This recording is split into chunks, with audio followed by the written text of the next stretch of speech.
परमात्मने नमः। आदिशक्ति भगवती स्वयं कहती हैं, शरत्काले महापूजा क्रियते या च वार्षिकी, तस्यां महात्म्यं श्रुत्वा भक्ति समन्वितः, सर्वा बाधा विनिर्मुक्तो धनधान्य सुतान्वितः, मनुष्यो मत्प्रसादेन भविष्यति न संशयः। अर्थात जो शरद ऋतु में जो नवरात्र होता है, मेरी जो वार्षिक पूजा अर्थात नवरात्र पूजन होता है, उसमें श्रद्धा भक्ति के साथ मेरे इस देवी महात्म्य सप्तशती का पाठ या श्रवण करना चाहिए।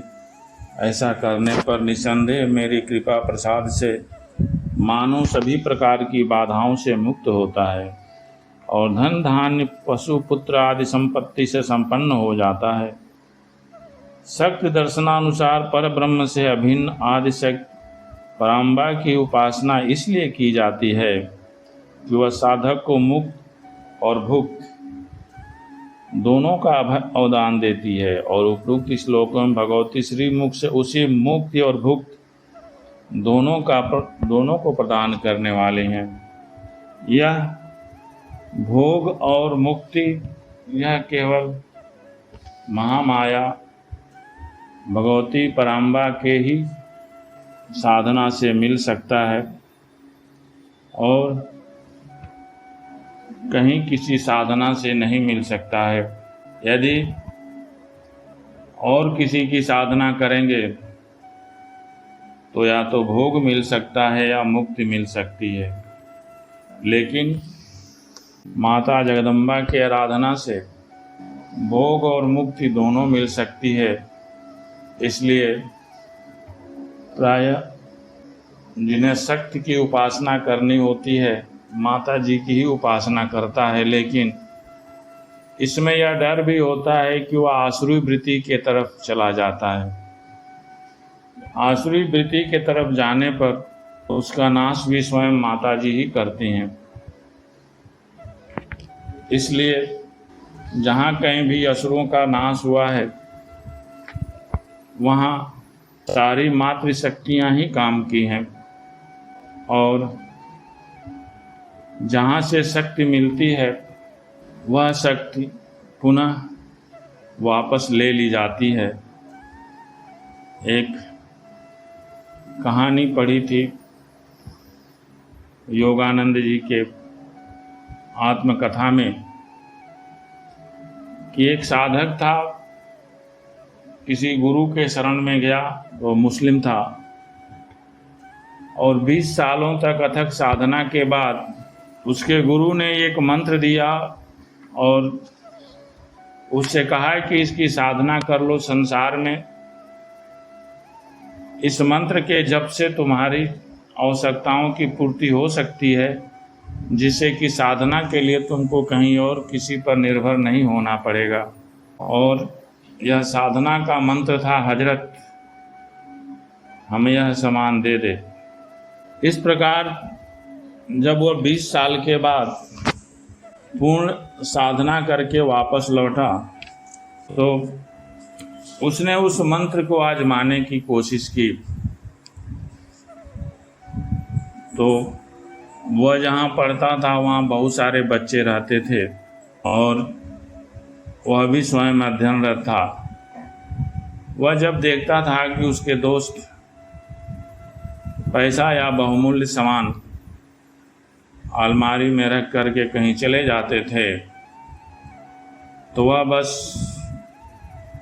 उन सामानों को उत्सुकता बस देखने की इच्छा से स्पर्श करता और फिर कहता, हजरत अमुक वस्तु मेरे पास चली आए, और वह उसके पास चली आती थी।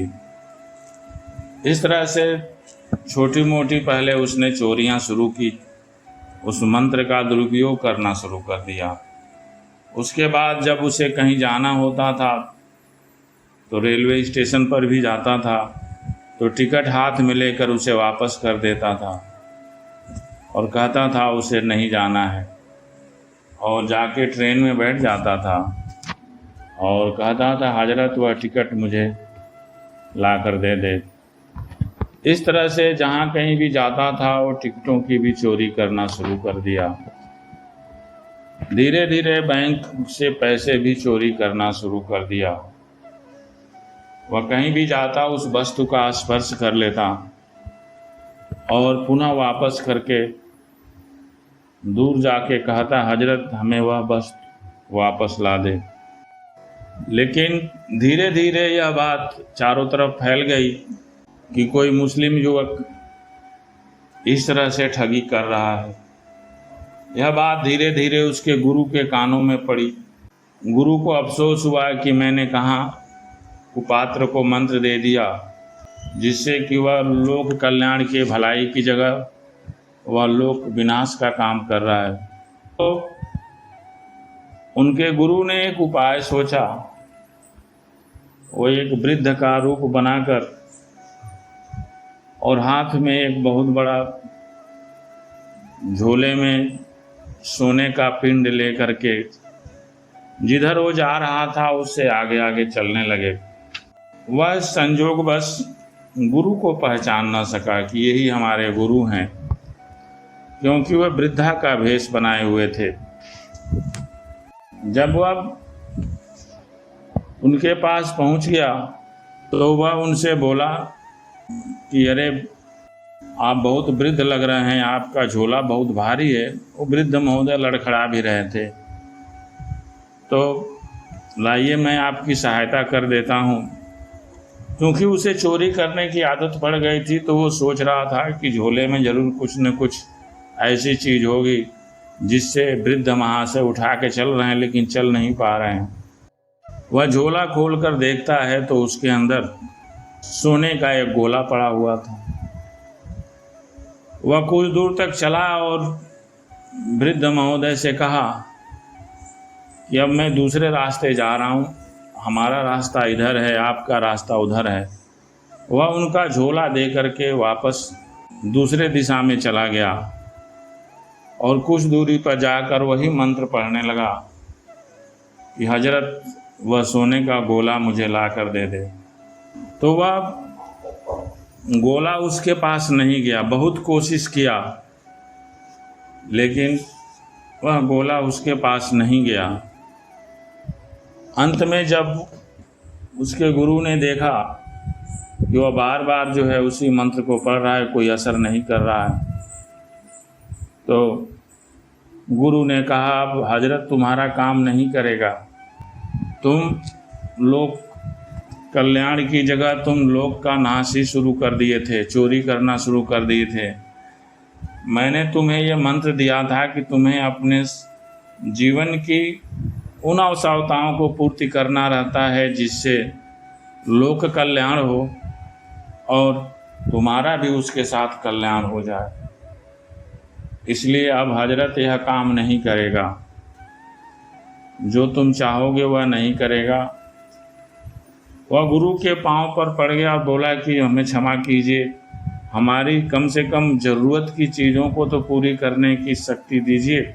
उन्होंने कहा ठीक है, यह तुम्हें तुम्हारे शरीर की उन्हीं आवश्यकताओं को पूर्ति करने के लिए व्यवस्था करेगा जो तुम्हारे शरीर को जीवित बनाए रखने के लिए आवश्यक हो।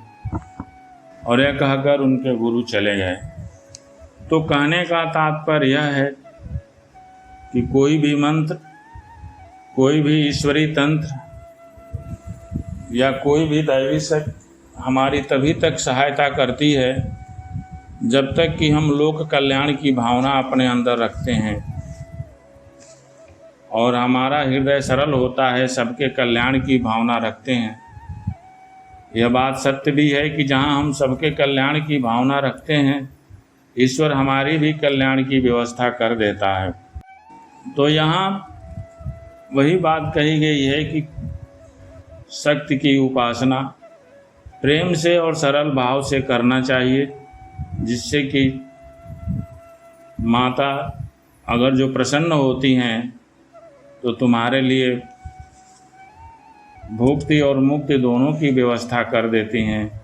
लेकिन कोशिश तो यही करनी चाहिए की मुक्ति की ही व्यवस्था हो।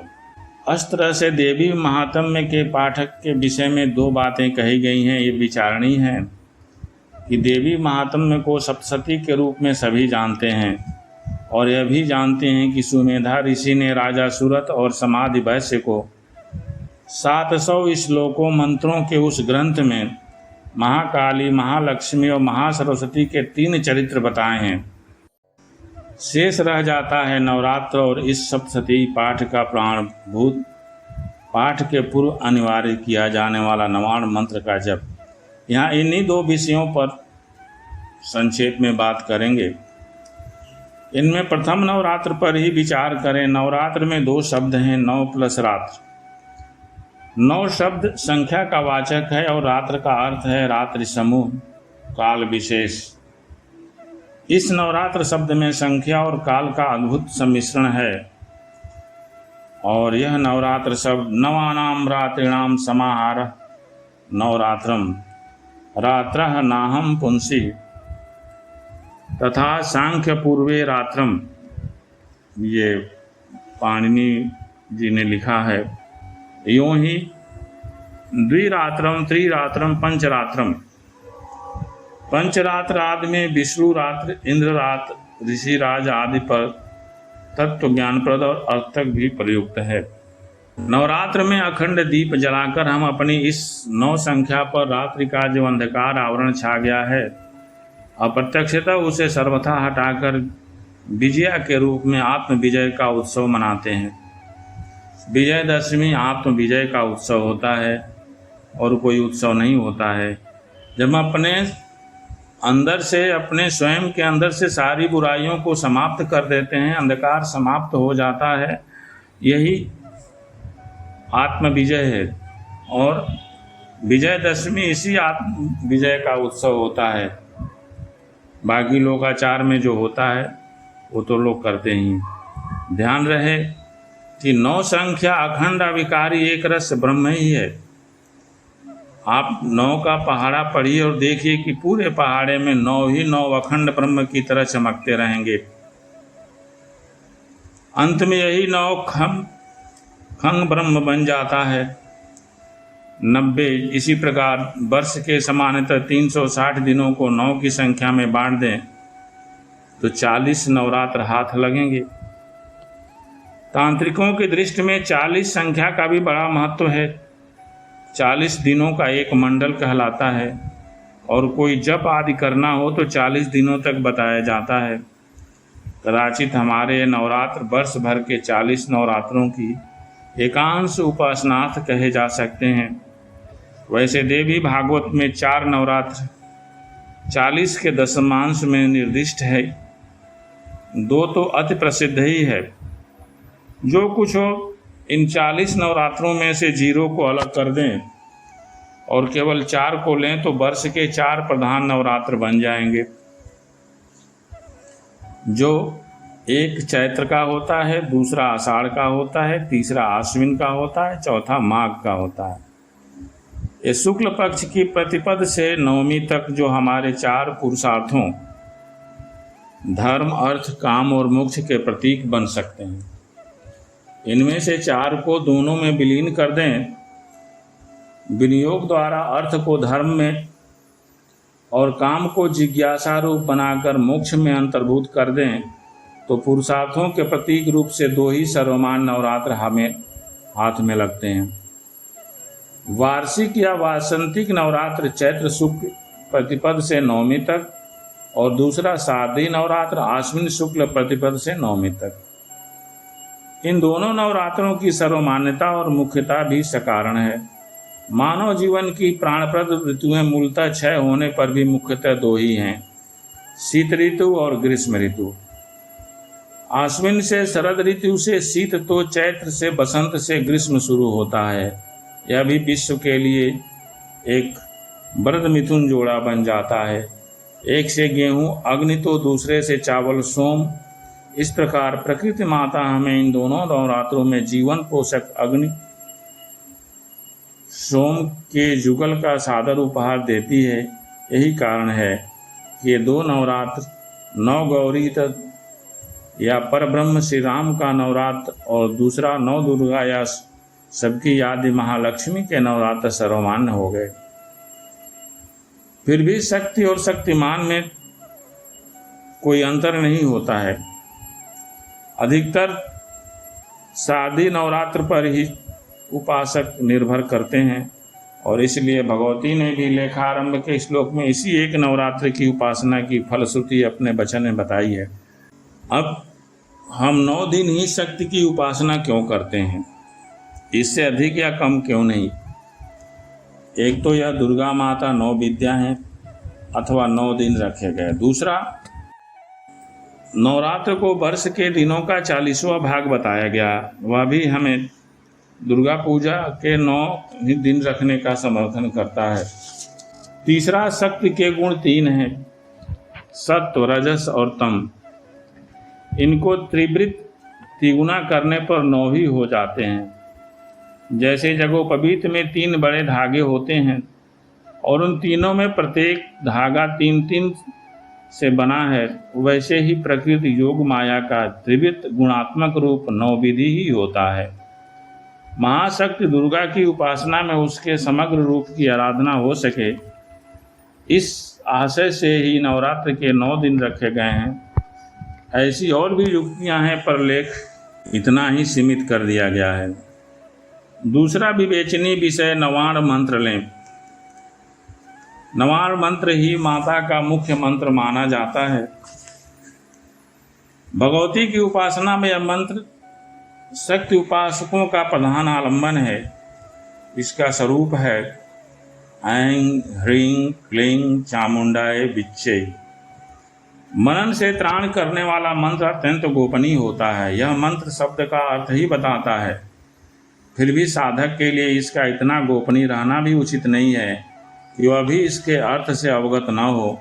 यही कारण है कि योग दर्शनकार जप शब्द का अर्थ करते हुए कहते हैं तज्जपस तदर्थ भावनम, अर्थात जप में हमारा भाव ही देखा जाता है, भावना का जप ही वास्तविक जप है। इसका फल भी कहा गया है स्वाधादिदिष्ट देवता संप्रयोग, अर्थात अर्थ भावनात्मक मंत्र जप से इष्ट देव का साक्षात्कार होता है। यदि हम मंत्र भी जपें और उसके अर्थ के भावना भी हमारे मन में बनी रहे तो उस भावना से हमारे इष्ट बहुत जल्दी ही प्रसन्न हो जाते हैं, प्रकट हो जाते हैं। ऐं यह सरस्वती बीज है, इसमें 2 ही अंश हैं, ऐ प्लस बिंदु।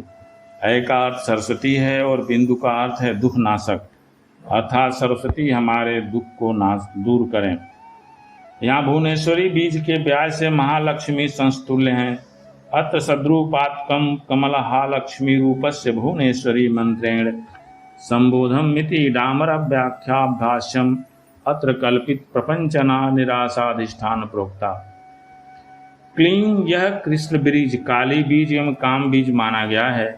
इसमें क, ल, ई और बिंदु 4 अंश हैं, जिनके अर्थ हैं कृष्ण या काम, सर्वश्रेष्ठ या इंद्र, या कमनीय तुष्टि और सुखकर, अर्थात कमनीय कृष्ण हमें सुख और पुष्टि दें। अत्र आनंद प्रधान महाकाली स्वरूपस्य काम बीजेन संबोधनम। ऐं ह्रीं क्लीं तीनों बीज मिलाने पर अर्थ होगा महाकाली, महालक्ष्मी, महासरस्वती नामक 3 मूर्तियों वाली चामुंडाए। चा चित मोह मूर्त स्वरूप, अंडा आनंद रूप, चामुंडाई अर्थात सत्यचित आनंद रूपा चामुंडा देवी को। विचय विद प्लस विदम अर्थात जानते हैं। च चिंतयाम अर्थात चिंतन करें। ई हम गच्छाम जहाँ चेष्टा करें, व्यापृत हो यज्ञ आदि कर्म करें। क्रम बदलकर कहा जाए तो अर्थ होगा पहले हम मन की शुद्धि के लिए विविध पूजा आदि कर्म करें, तदनंतर विक्षेप की निवृत्ति और मन की चंचलता मिटाने के लिए चिंतन करें, ध्यान करें, उपासना करें। अधिक कर्म क्या उपासना और ज्ञान रूप साधनों से गे अपनी आत्म रूप सच्चिदानंदमयी मूर्ति आदि शक्ति माया को हम अविद्या का निराश करते हुए प्राप्त करें। चामुंडा शब्दों मोक्ष कारिणी भूत निर्विकल्प वृत्ति विशेष पर, ये नवाण मंत्र भाष्य है।